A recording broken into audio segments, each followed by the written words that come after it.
Is in four-part, Part 1, Part 2, Part 3, and Part 4. Now look at Part 1. Part 1. Hear a conversation between a woman and the librarian. Now you have some time to look at questions 1 to 6.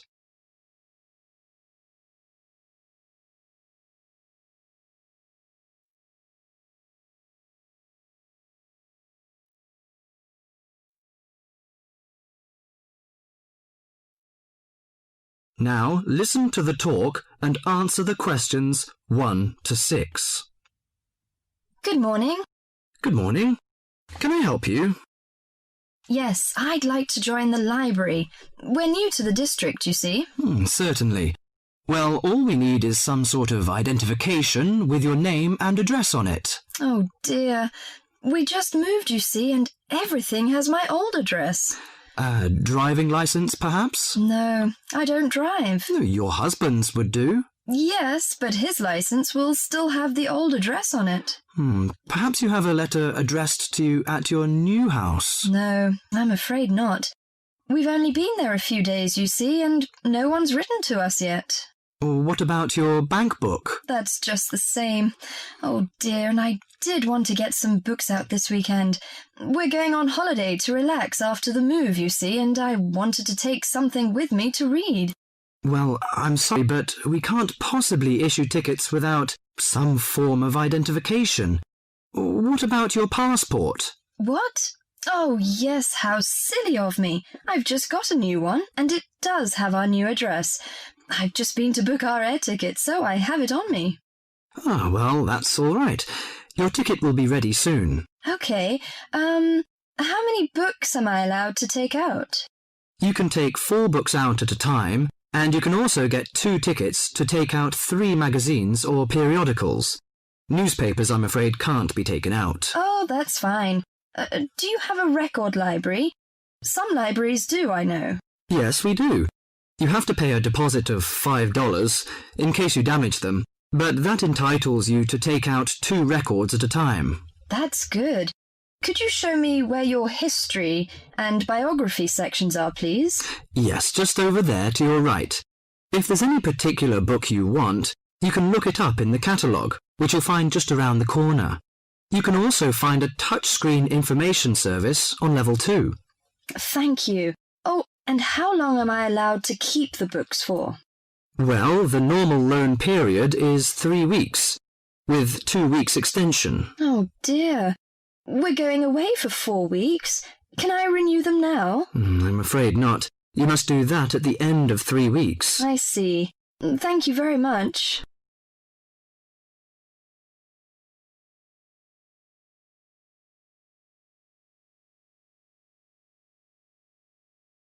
Before the talk continues, you have some time to look at questions 7 to 10.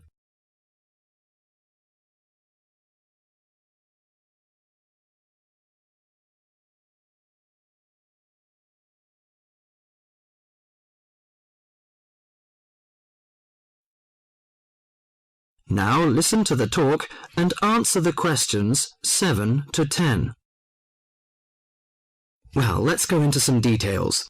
Your name, please, madam? My name is Barbara. The surname is Cooper. It's spelt as Cooper. Fine. And what's your contact number? If we have new books coming, we can contact you in time. Good. You can call me on 723-6518, but it's better after 5 p.m. You know I have to work during the daytime. Do you need the office number? I don't think so. It's enough. Could you tell me the address? I lived in King Road, but of course you need my new address. It's 25 St. Mary Road, Hanwell. That's Hanwell. Is that right? Yes. Do you need the passport number? I just brought it with me. Here you are. Yes, thank you.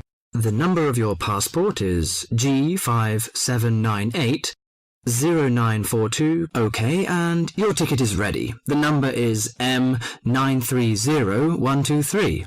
Thank you. Could I take a look around and check out some books? Of course, as you like.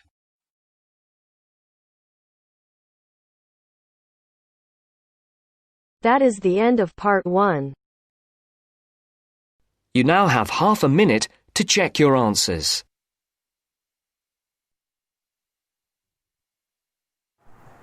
Do subscribe our channel and like the video so that we feel motivated and make more and more videos for you.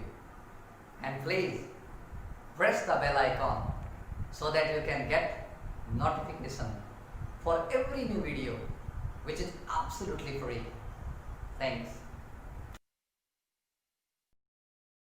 Now turns to part 2.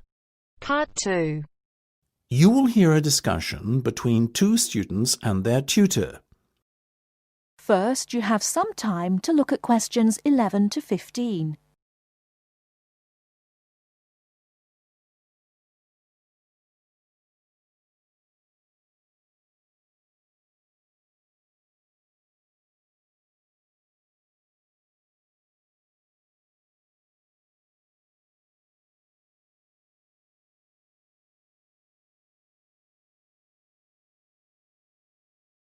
Now, listen carefully and answer questions 11 to 15.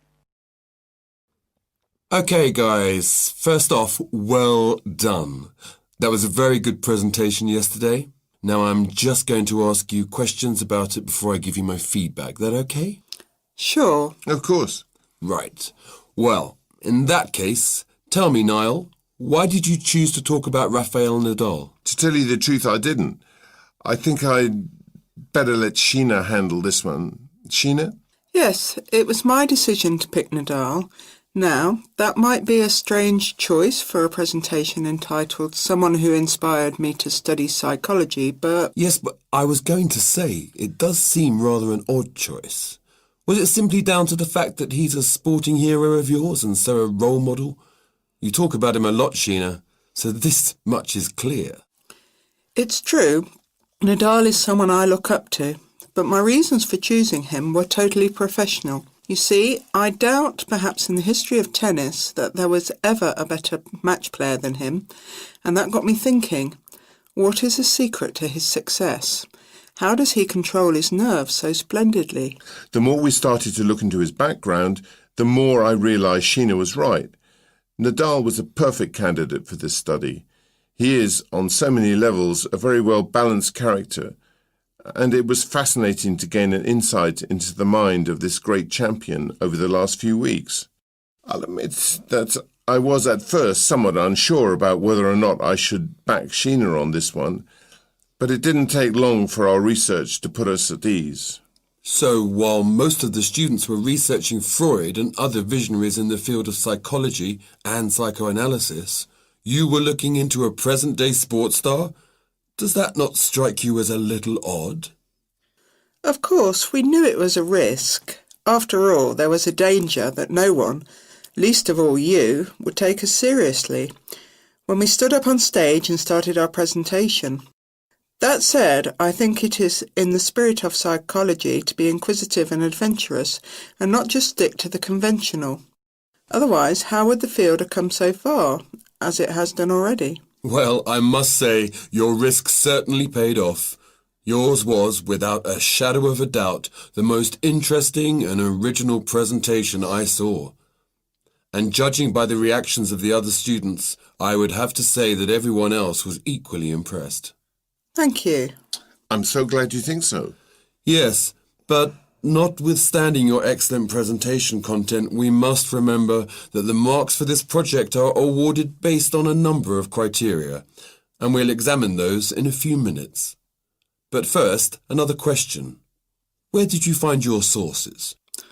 Well, and I don't quite know how we managed it, but we were able to secure a face-to-face interview with Nadal while he was over here for the Wimbledon Tennis Championship, so we weren't reliant on newspaper articles and interviews or any other forms of secondary sources. We did, however, find the library's sports archive an invaluable backup aid to help us fill in the gaps and piece together our interpretation of what makes Nadal such a mentally strong champion. Before you hear the rest of the talk, you have some time to look at questions 16 to 20.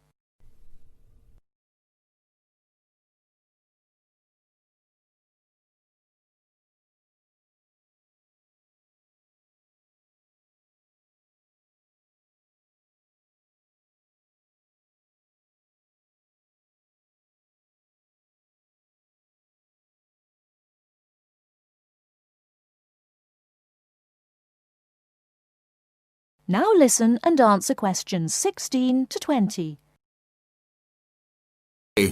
Well, as I said, congratulations again for your excellent work. Now it's time for my feedback. The first area where marks were awarded is in your use of equipment. I felt that had you not been a little too reliant on the overhead projector, and had you, for example, used the interactive whiteboard and audio equipment a little more effectively, you would have received top marks in this section. As things stand, though, your use of equipment was still very satisfactory. It's just a shame as it was an opportunity missed to score full points. The next area I was asked to assess is content. As you might have guessed, I simply can't fault you on that. Highly original work, so well done. As for your timing, I felt that the two of you were a little too over-rehearsed, so the presentation felt, at times, a little robotic. That said, again, it was very satisfactory, and you would get full points for effort. Sadly, though, there is such a thing as trying too hard, and that cost you top marks here, I'm afraid. Oh, I see. Right. What was particularly impressive, though, was the thick handout you'd prepared for everyone. I took it home to read through it afterwards, and it was very well written. But not alone that, it also enhanced my experience of the presentation itself on the day, as I was able to refer to the handout for further information on what was being discussed and to answer any questions I had. Very nice. As for your level of interaction, well, you had so much that you were intent on packing into your 20-minute time slot that sadly you run out of time at the end, which left no room whatsoever for interaction and no one had the chance to ask you any questions. You've probably guessed, therefore, that you did worse than average in this department, and unfortunately, your score will have to reflect this. Oh my goodness, everything sounded so positive at the start. That is a big disappointment. We worked so hard. Now, don't be so quick to get deflated. Remember, your presentation skills only count for 15% of the project grade. Your score in this assessment, even if it were terrible, would still not be enough to prevent you from getting top marks overall. It's very hard to score well in the presentation assessment anyway, so believe me, you both did reasonably well. Thank you. I wish I felt like that. Yes, your feedback was very constructive. We're just a little disappointed with ourselves. Why? That is the end of part 2. You now have half a minute to check your answers.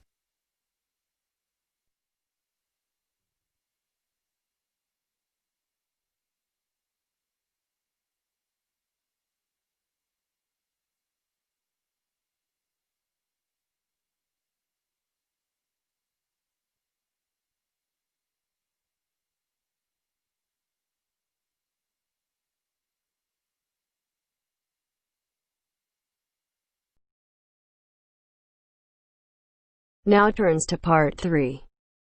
Part 3. You will hear a business studies student called Sam talking to his tutor about an IT project he is going to do for a local company called Turner's. First, you have some time to look at questions 21 to 26.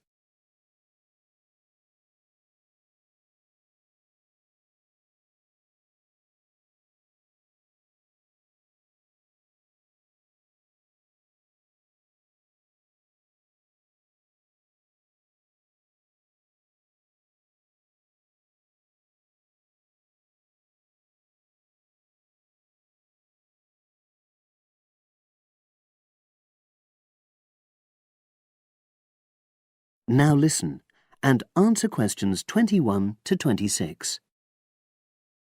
Hello, Sam. Come in and sit down. Thanks.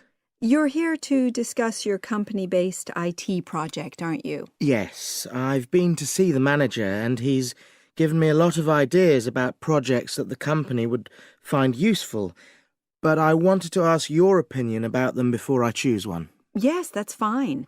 Now, this company's called Turner's, isn't it? That's right. It's a small engineering company.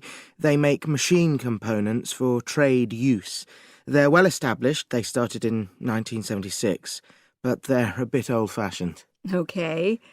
And what kind of projects did Turner's suggest you could do for the company? Well, they want some improvements made to their customer database.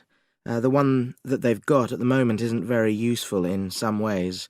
I had a quick look at it.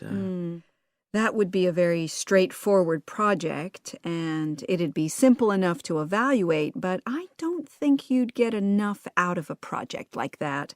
You wouldn't learn anything new. Well, another project they suggested is to do with their online sales catalogue.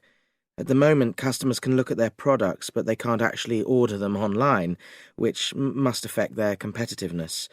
But I said I thought it would take too long. It's quite a big task. You're right. It's too much for the time you've got. It's a pity, though. Then they want some help with their payroll system. At the moment, the way they calculate pay involves a lot of manual accounting. I suggested they could have a system where employees register electronically when they arrive and leave work, so the hours they do could be transferred automatically. I think you'd get a lot out of a project like that. It would extend your skills, but it wouldn't be too much to take on.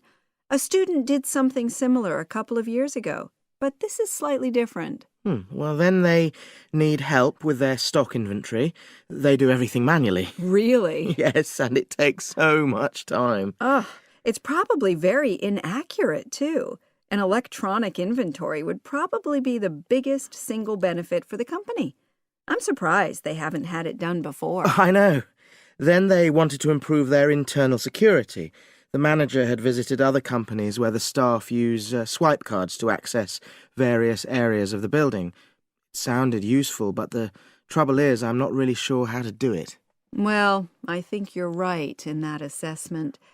At the moment, it's probably a bit beyond your level of knowledge. Is that all? Just one more. Customer service. They want to be able to collect feedback from their customers in a more systematic way. At the moment, it's a bit of a mess, and they probably lose business as a result. Would that involve you going to see customers at their own premises? Because in that case, you might have to do a fair amount of traveling, and that would incur expenses that haven't been agreed with these companies. I never thought of that. Well, it might not be a problem, but it's something that needs clarifying. Well, I hope that's been helpful in narrowing down the options. Yes, it has, thanks. I'll be able to make a decision now. But while I'm here, can I talk to you about coursework? Sure. Now you have some time to look at questions 27 to 30.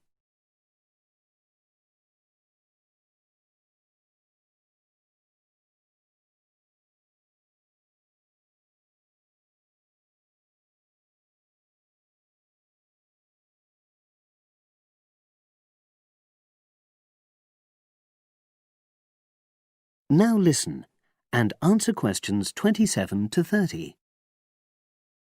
I'm not very happy about the way our group assignment is working. There are some problems. Oh dear. Are people just not getting on with each other? That's the worst thing. Actually, we're all friends. It's not that. But when we're having a discussion about the assignment, one or two people end up doing all the talking and the rest don't say anything. It's a bit frustrating because we need plenty of debate. Well, that's a common observation. You're studying in a group with people from all over the world, and you all have your own ways of participating. In some places, students are more used to listening than talking, and vice versa. I suppose you're right. I'll try to remember that. Does everyone pull their weight as far as sharing the workload is concerned? I'd say they do, yes. And our group elected a leader. She's very good at making sure no one's overloaded. But personally, I feel that there are just too many of us in the group. Whenever we try to arrange a meeting, there's always at least one person who can't make it. It's not anyone's fault, it's just that we've all got slightly different timetables. Well, I'm glad you've talked to me about it. Feedback is always useful. Is there anything else you're concerned about? There are a couple of problems with lecturers that all the students are talking about. Last semester we had negative feedback about the way lectures were organized. There were several occasions when the wrong room had been booked or the same room had been booked twice, that sort of thing. Is that still a problem? That hasn't happened at all as far as I know. Oh, good. It's sorted out then. But I don't know the reason, but some of the staff often turn up late, so we miss 10 or 15 minutes of our lecture time. It might be because they've been copying handouts for students. I think there's a queue for the machine sometimes. Well, I'll look into that. Thank you for telling me. Anything else?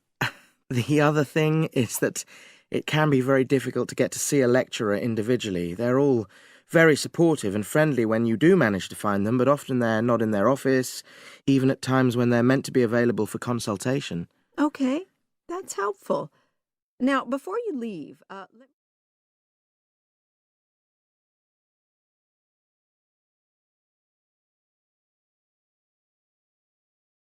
That is the end of part 3.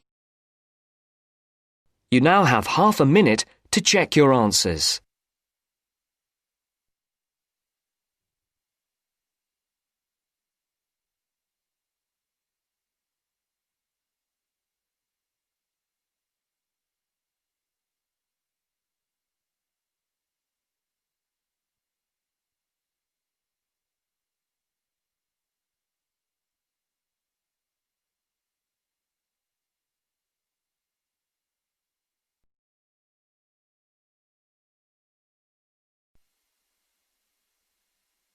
Now turns to part 4. Part 4. This is Jane Frost with this morning's edition of Wake Up with Frost. First, you have some time to look at questions 31 to 40.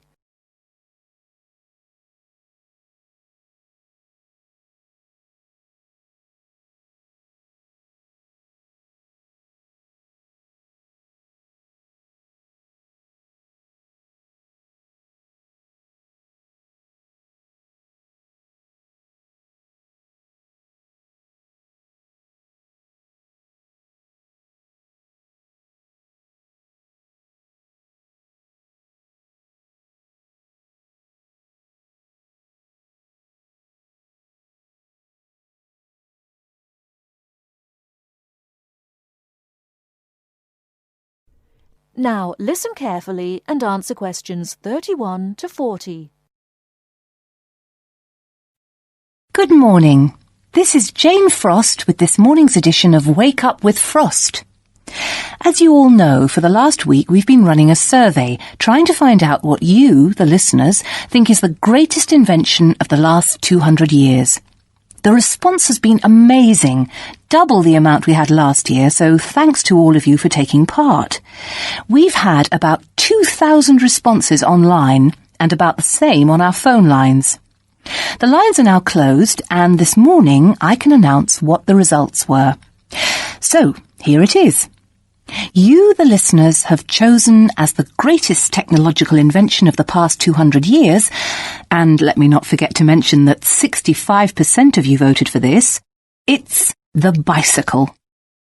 Yes, the bicycle, first invented in 1818, and, would you believe it, the first bicycle was made of wood. The second bicycle had iron wheels. I cannot imagine what that must have been like to ride. It would have kept you fit at any rate. But for me, the best thing about the bicycle was what it did for women's rights. Yes, in the 1890s, it was the bicycle that meant women could change their clothing, start wearing trousers or pantaloons as they were known. Before then, women's clothes had been really uncomfortable, and I'd imagine quite difficult to breathe in. So, thanks to the ordinary bicycle, it was not only the man who wore the trousers in a home. Instead, women could now feel far more equal to their male contemporaries. And I'm sure you'll agree, the bicycle is a great way to get regular exercise, and of course, it's much better for the environment.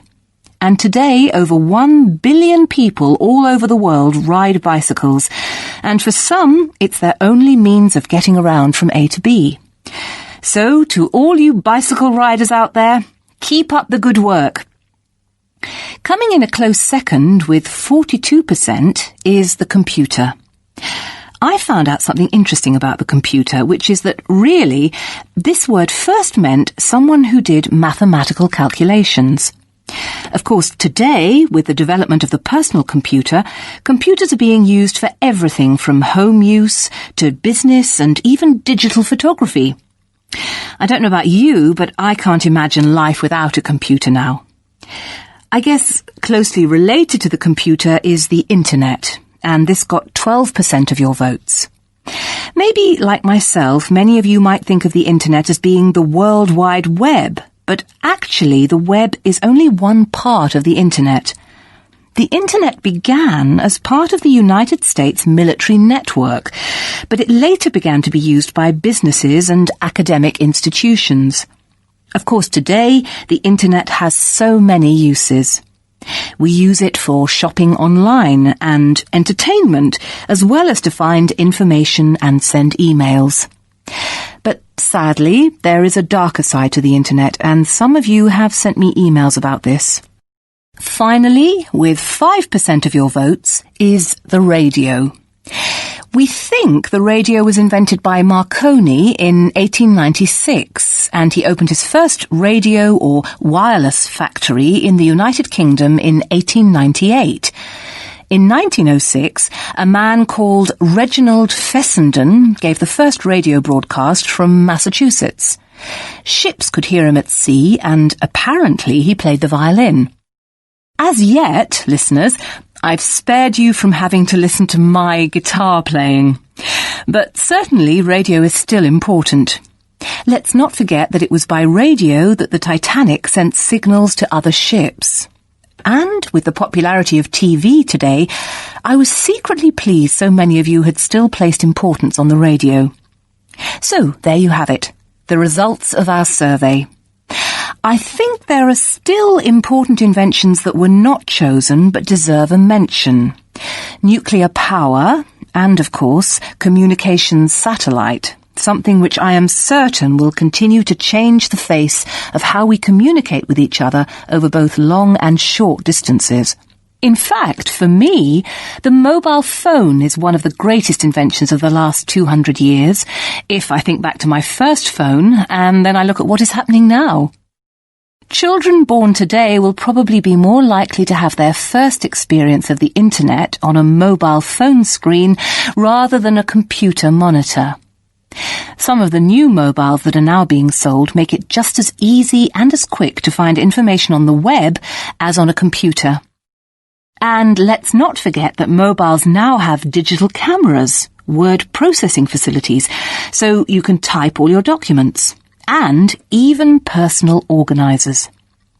I think it's quite possible that the mobile may even replace computers one day.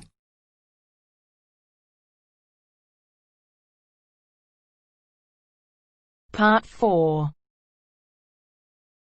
You now have half a minute to check your answers. Press the bell icon.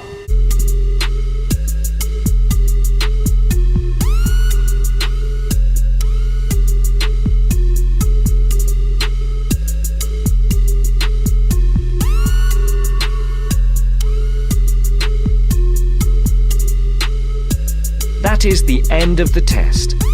You now have 10 minutes to transfer your answers to your IELTS listening answer sheet.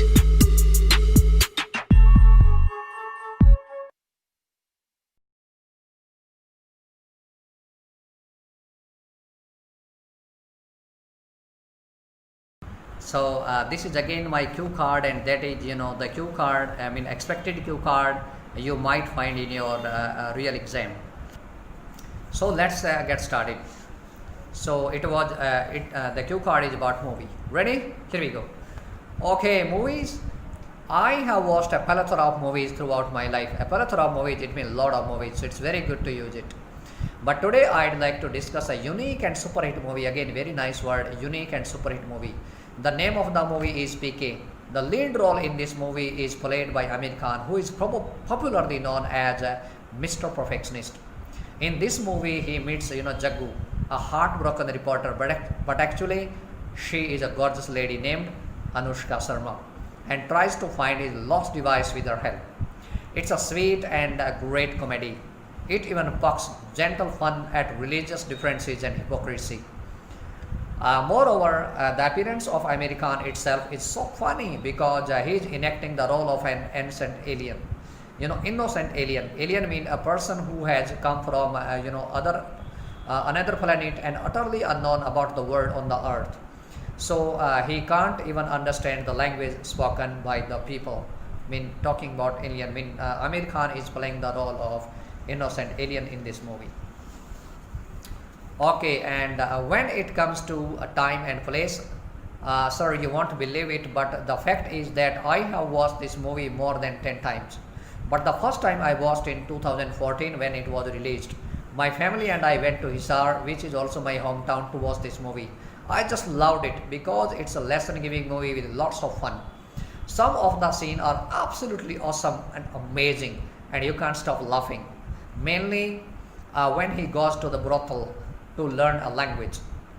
So it's a brothel. It's a prostitution's place. I think, or you can check your dictionary for the meaning. So learn a language. So it was really amusing. It was really funny when Amir Khan goes to the brothel to learn a language so that he can understand people what they are speaking or what they want to say. Another exciting scene is where he gets some money from the view of the moving car. It was also really amazing and hilarious. With time, he raises some thought-provoking question as well about the self-styled gods and goddess. So he warns the people not to follow them blindly and proves himself right by exposing a fake messenger of God while debating on a TV channel. And by and large, I would like to say, so it's a very nice word when you want to end something. By and large, I'd like to say it's very nice. So by and large, I'd like to say that it's a hilarious movie. We enjoyed it so much that I'll recommend it to everybody who is in my contact so that people can have fun as well as learn why we should have a scientific way of doing things and how we can escape from being duped by hypocrites. So being duped, it means being deceived. Some hypocrite mean, as I talked about, a self-styled God. Hypocrite mean they are not nice person in the real sense, and they can dupe us, they can deceive us, and so it is not good thing. So this movie, is a lesson-giving movie as well. So it's very nice. So I have ended it.